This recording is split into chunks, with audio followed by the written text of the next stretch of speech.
Station Terminus 7 hung in the void like a massive metallic flower, its 7 arms stretching into space with all the dignity of a monument to galactic cooperation. Well, that was the official description anyway. To most beings who served there, it looked more like a giant spider that had been stepped on and then reassembled by someone with questionable engineering skills.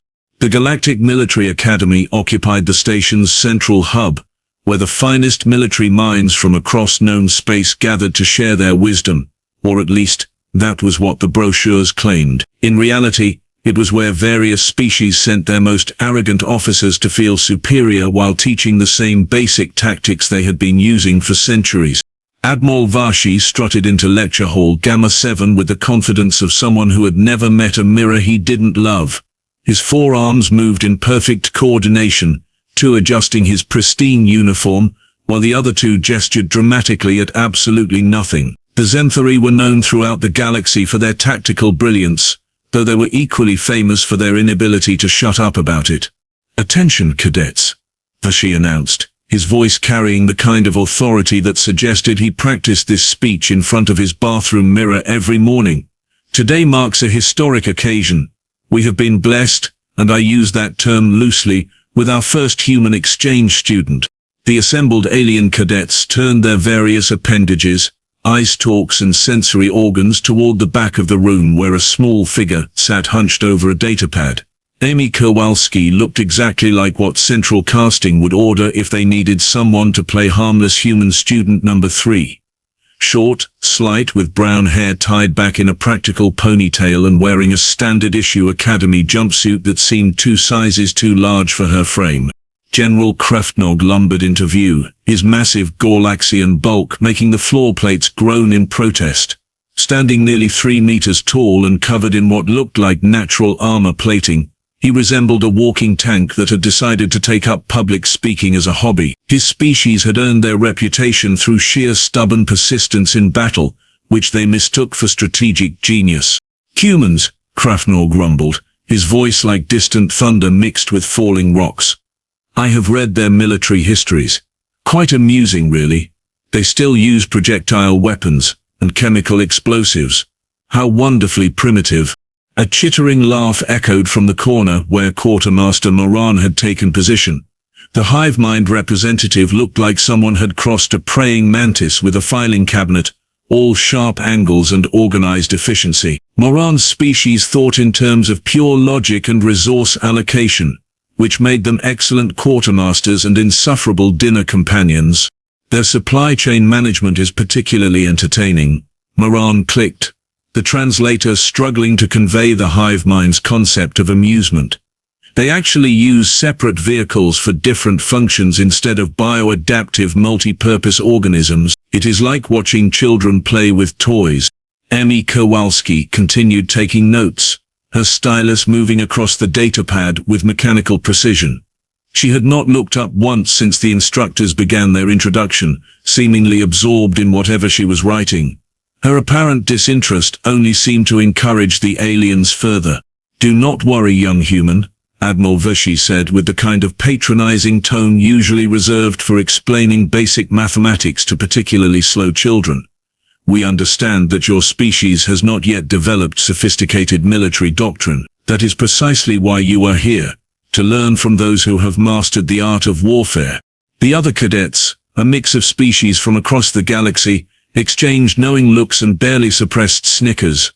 A Draknari cadet with scales that shifted color based on mood had turned a delightful shade of amused orange. 2 Palaxian twins, their crystalline forms reflecting the lecture hall's harsh lighting, chimed softly in harmonized laughter. "Indeed," General Kraftnog added, warming to the theme. "We shall start with basic concepts and work our way up to more advanced strategies. I trust you have brought recording equipment. Some of these concepts may be difficult for a human mind to retain." Amy finally looked up from her datapad, blinking owlishly at the assembled instructors.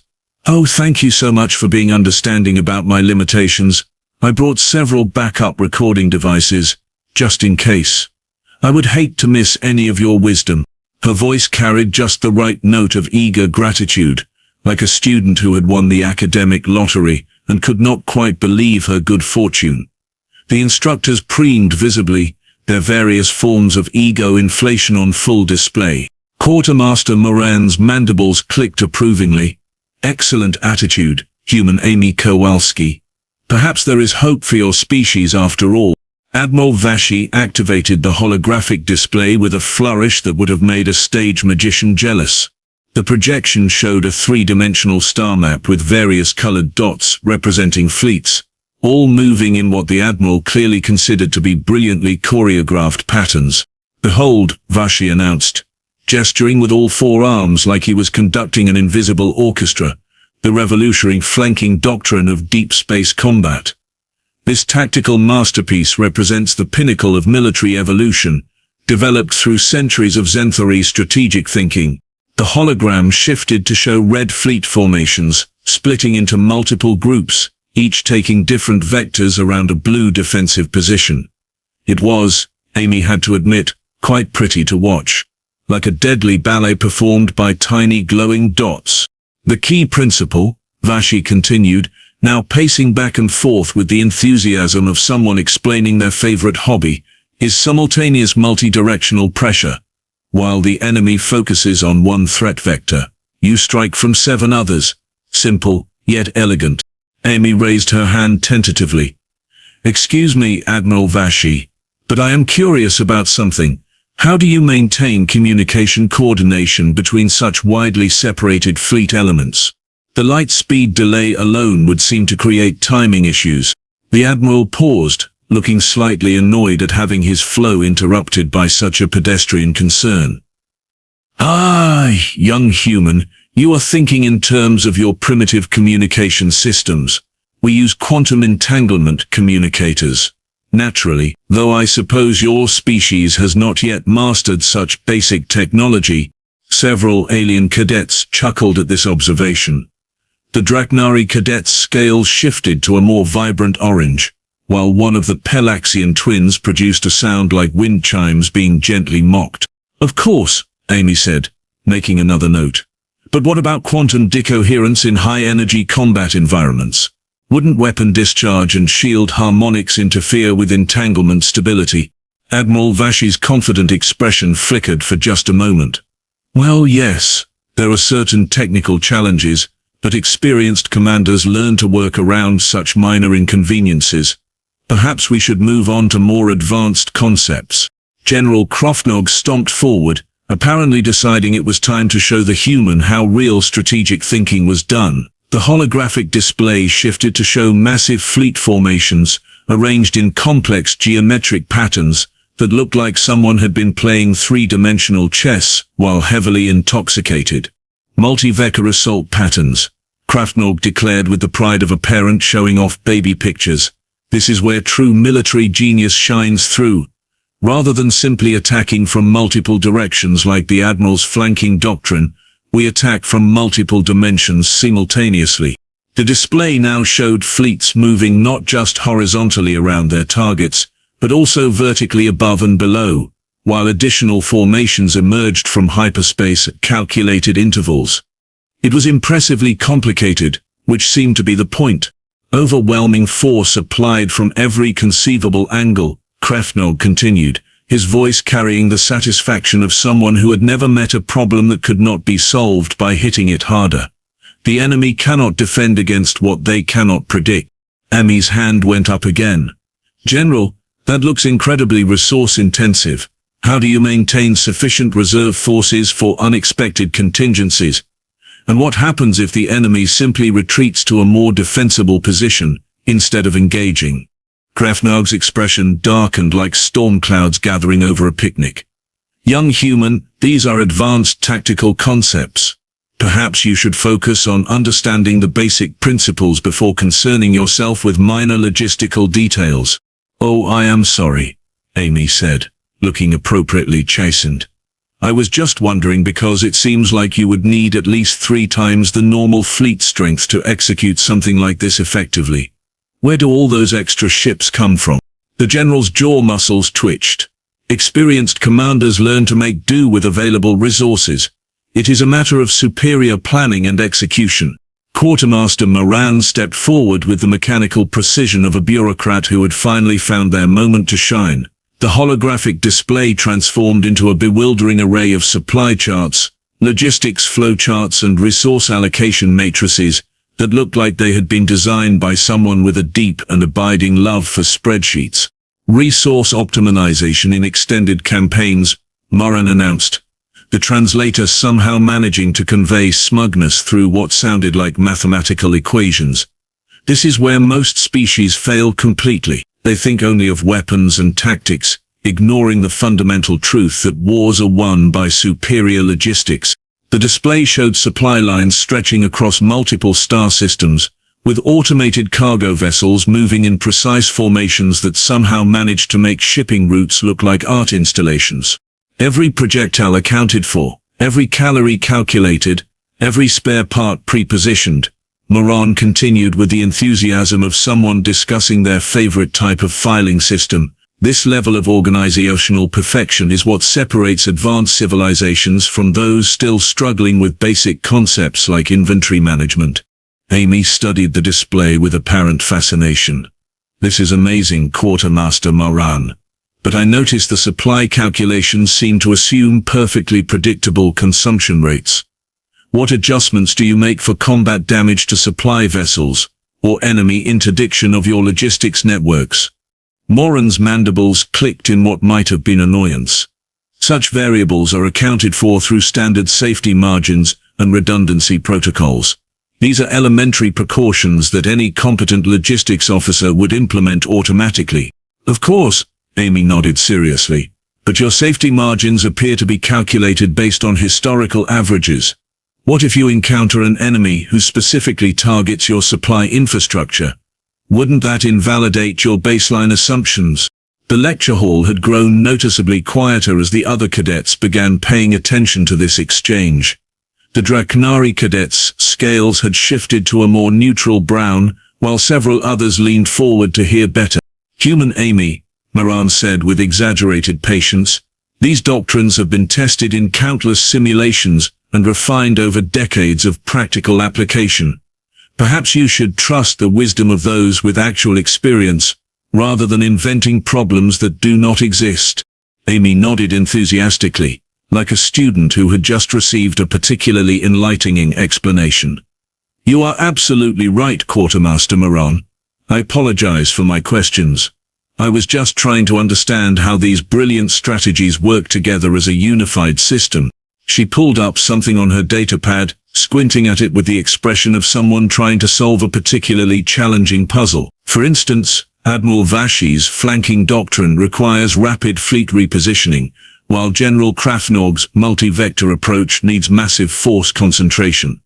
But Quartermaster Moran's logistics optimization seems designed for steady-state operations. How do you reconcile these different operational tempos?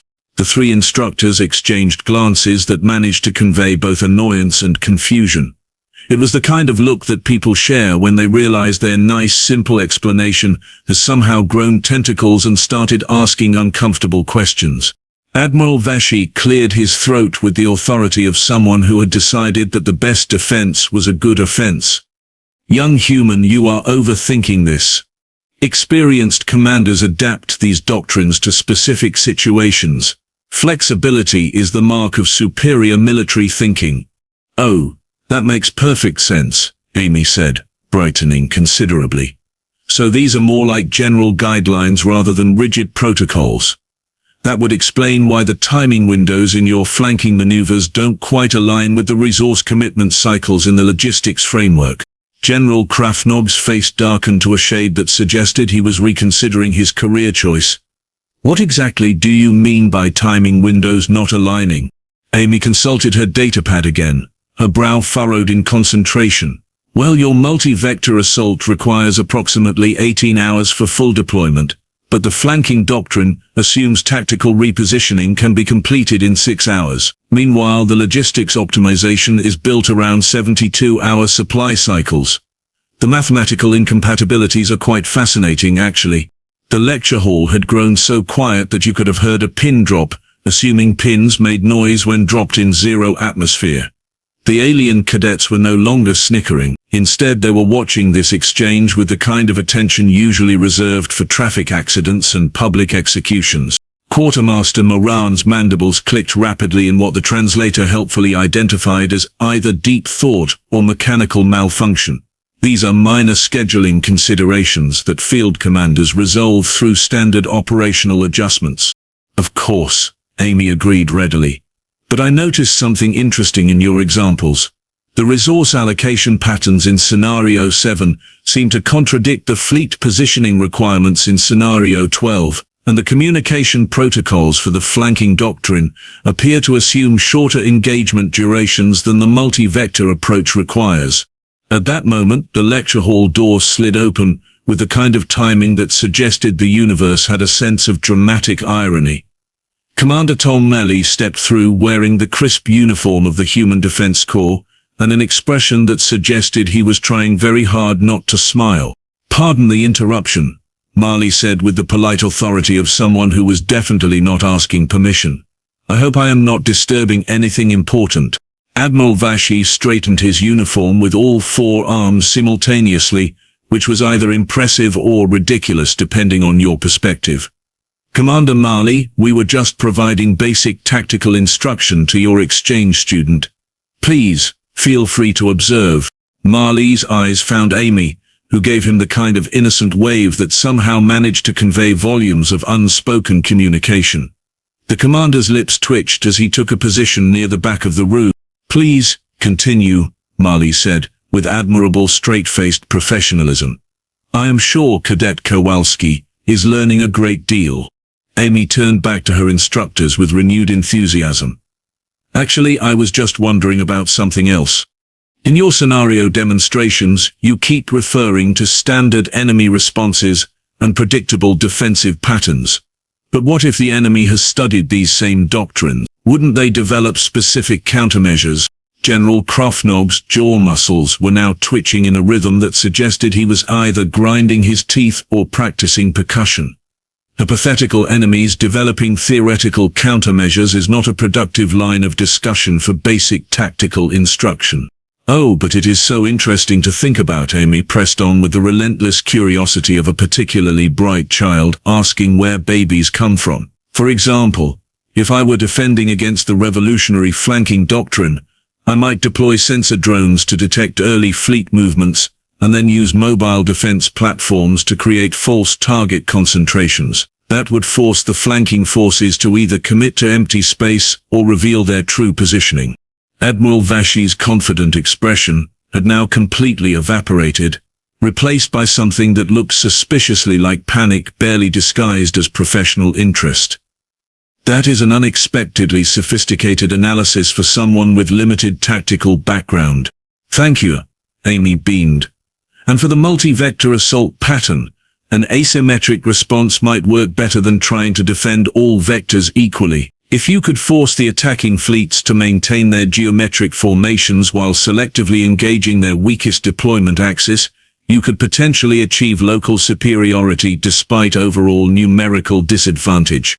The silence that followed this observation was so profound that it seemed to have physical weight. Even the Pelaxian twins had stopped their harmonic humming, while the Draknari cadet scales had shifted to a color that did not appear in any known spectrum of amusement. Commander Marley made a small sound that might have been a cough, but sounded suspiciously like suppressed laughter. Quartermaster Moran's clicking had accelerated to the point where the translator was struggling to keep up. "These are highly theoretical scenarios that assume unrealistic levels of enemy coordination and intelligence." "Well, yes," Amy agreed cheerfully. "But surely advanced military academies should prepare for intelligent enemies rather than assuming they will cooperate with our tactical preferences."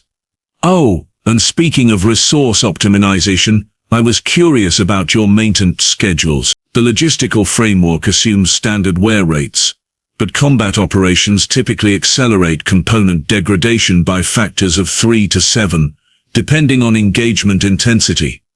How do you adjust your supply calculations for extended high-tempo operations?" The three instructors were now looking at their supposedly naive human student with expressions that ranged from bewilderment to something approaching concern. It was becoming increasingly difficult to maintain the fiction that they were dealing with a harmless beginner who needed basic concepts explained in small words. General Crafton made one last attempt to reassert instructional authority. These are advanced considerations that come with experience, young human. Perhaps we should focus on fundamental principles before attempting such complex analysis. Amy tilted her head with the expression of someone who had just heard something fascinating. Oh, but these seem like fundamental considerations to me. I mean, if your tactical doctrines cannot account for intelligent opposition and realistic operational constraints, are they really tactical doctrines or just theoretical exercises? The lecture hall door chimed again, and this time the universe's sense of timing had reached levels that bordered on theatrical.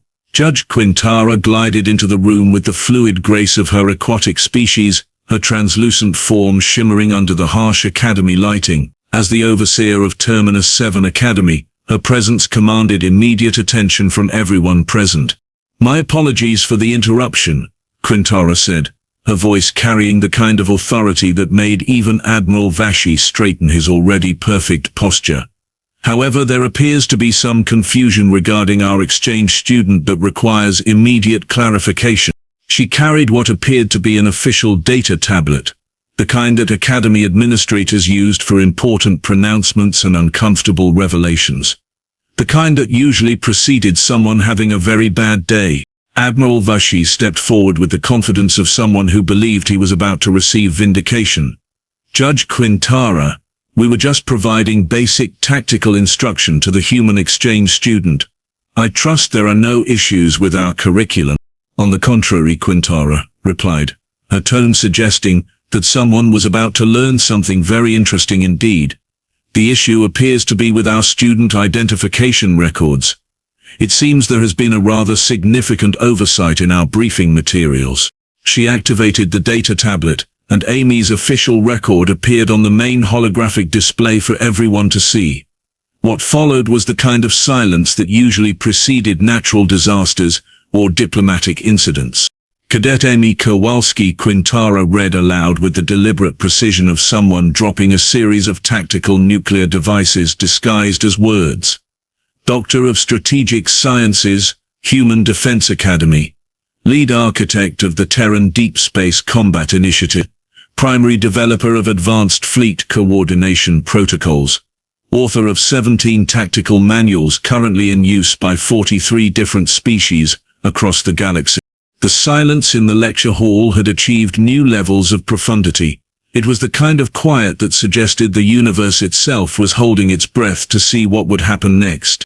"She is also," Quintara continued with what might have been amusement rippling through her aquatic features, "the original architect of the revolutionary flanking doctrine of deep space combat, the multi-vector assault pattern system, and the resource optimization framework for extended campaign operations." Admiral Vashi's forearms suddenly seemed to have forgotten how to work in coordination. General Krafnog's face had gone through several color changes that were not normally considered healthy for his species. Quartermaster Moran's clicking had stopped entirely, which was either a good sign or an indication that his translator had finally given up and decided to pursue a career in something less stressful. Amy looked up from her datapad with the expression of someone who had just realized they were the center of attention. "Oh my! This is awkward." Commander Marley finally allowed his suppressed laughter to escape, producing a sound like controlled demolition of his professional composure. "I tried to warn them," he said to Judge Quintara, "but they seemed so enthusiastic about providing basic instruction." The alien cadets were staring at Amy with expressions that ranged from shock to something approaching reverence. The Drachnori cadets' scales had cycled through what appeared to be the entire visible spectrum, before settling on a color that might have been embarrassed purple. The Pelaxian twins were harmonizing in frequencies that suggested their worldview had just been fundamentally reorganized. "You mean?" Admiral Vashi said slowly, his voice carrying the tone of someone trying to process information that refused to make sense. "We have been teaching you your own tactical doctrines." Amy nodded cheerfully. "Yes, and I have to say you have really done wonderful things with them. Although I was curious about some of the modifications you made. The timing changes in particular were quite creative, even if they do create those mathematical incompatibilities I mentioned. General Krofnog made a sound that might have been a groan or possibly the noise a mountain makes when it decides to become a valley. You wrote the multi-vector assault pattern? Guilty as charged, Amy replied with a smile that managed to be both humble and utterly devastating. Though I originally called them coordinated omnidirectional engagement protocols, I have to admit, your name is much more dramatic. I should probably update my notes. Quartermaster Moran's mandibles finally resumed clicking, but now they sounded less like efficient processing and more like someone trying to restart a machine that had suffered a critical system failure. The resource optimization framework that was your doctoral thesis. One of them, Amy confirmed. I actually wrote 3 doctoral theses, but the logistics one was probably the most fun. I got to interview supply officers from 37 different species. Did you know that Galaxians have 43 different words for running out of ammunition at the worst possible moment? Commander Marley stepped forward, apparently deciding it was time to provide some context before the alien instructors suffered complete psychological collapse. Dr. Kowalski is being modest. Her tactical innovations have revolutionized modern space warfare. Half the major powers in this sector have restructured their entire military doctrines based on her work. The other half, Amy added helpfully, are still arguing about patent rights and licensing fees. Apparently there are some complex intellectual property issues when someone develops tactics that work so well that everyone wants to use them. Judge Quintara's form shimmered with what was definitely amusement now. I believe our instructors were under the impression that humans were, and I quote from their initial assessment reports, tactically primitive and strategically naive. Amy gasped in mock surprise. Oh no, did I give that impression? I am so sorry. I was just trying to be a good student and learn from your expertise. I mean, it is not every day you get to hear your own work explained back to you. It was quite educational, actually. I learned several new ways to describe concepts I thought I understood completely. The lecture hall had now achieved a level of stunned silence that suggested several alien worldviews were in the process of complete reconstruction. Admiral Vashi was staring at Amy, like she had just announced that gravity was optional and mathematics was more of a suggestion than a law. So when you asked all those questions, General Krafnog began slowly. I was genuinely curious about your interpretations, Amy replied earnestly. Some of the modifications you made were quite interesting, even if they did create operational challenges that the original frameworks were specifically designed to avoid. But that is the beauty of academic exchange, is it not? Learning how different perspectives can illuminate new aspects of familiar concepts. Admiral Vashi cleared his throat with the kind of forced dignity that suggested he was attempting to salvage something from the wreckage of his professional pride. Well, naturally, we recognize the sophistication of these doctrines. That is precisely why we selected them for advanced instruction. Amy nodded with the kind of understanding expression that somehow made his statement sound even more ridiculous. That is very kind of you to say, Admiral. I am sure it was just a coincidence that you happened to choose my work for today's demonstration. General Krafnog attempted a strategic retreat disguised as academic curiosity. Perhaps, Dr. Kowalski, you could share your insights on how these doctrines might be further refined. From a theoretical perspective, of course. Oh, I would love to, Amy replied with genuine enthusiasm that was somehow more terrifying than any sarcasm could have been. But first, I think there might be value in discussing how assumptions can sometimes limit our understanding of new information. She stood up and, despite her small stature, suddenly seemed to command the entire lecture hall. You see, when we encounter something unfamiliar, it is natural to rely on our existing frameworks for understanding. The challenge is recognizing when those frameworks might be incomplete or outdated. The alien cadets were hanging on every word now, their earlier amusement replaced by something approaching awe. The Draknari cadets' scales had settled into what appeared to be respectful silver, while the Palaxian twins were harmonizing in frequencies that suggested deep contemplation. Quartermaster Moran's clicking had resumed a more normal rhythm. An excellent point, Doctor. Perhaps the Academy could benefit from a more comprehensive understanding of human tactical development. Judge Quintara's form shimmered with what was definitely approval now. I believe that can be arranged.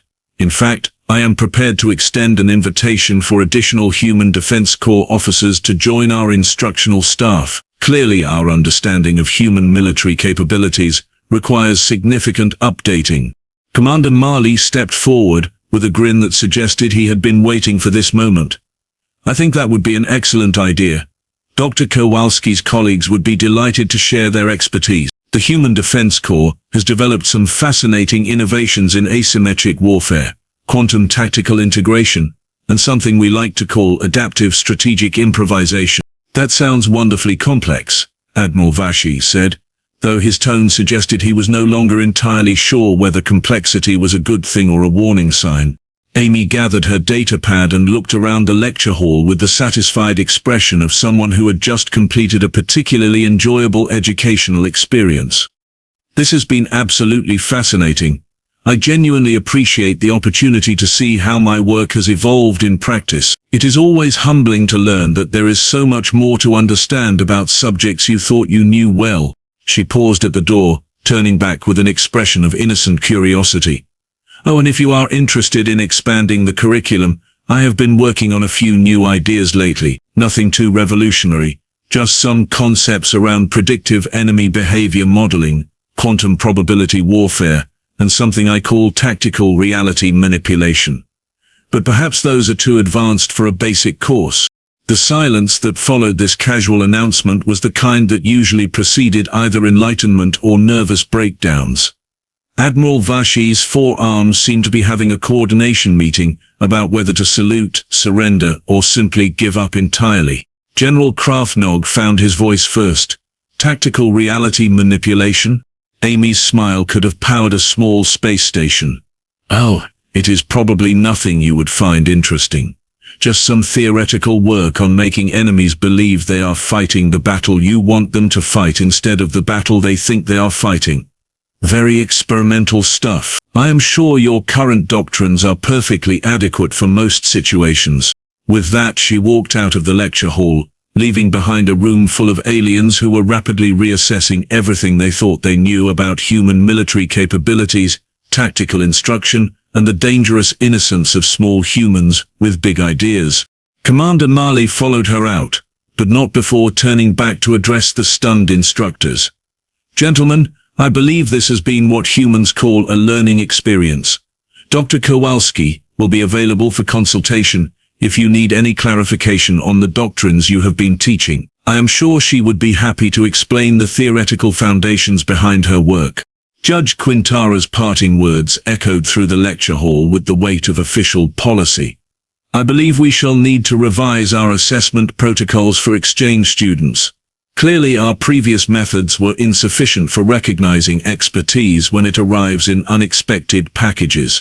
As the door slid shut behind the humans, the alien cadets began an animated discussion about everything they had just witnessed, while the three instructors stood in stunned contemplation of the educational revolution that had just occurred in their classroom. Sometimes the most valuable lessons come from the students who ask the most inconvenient questions.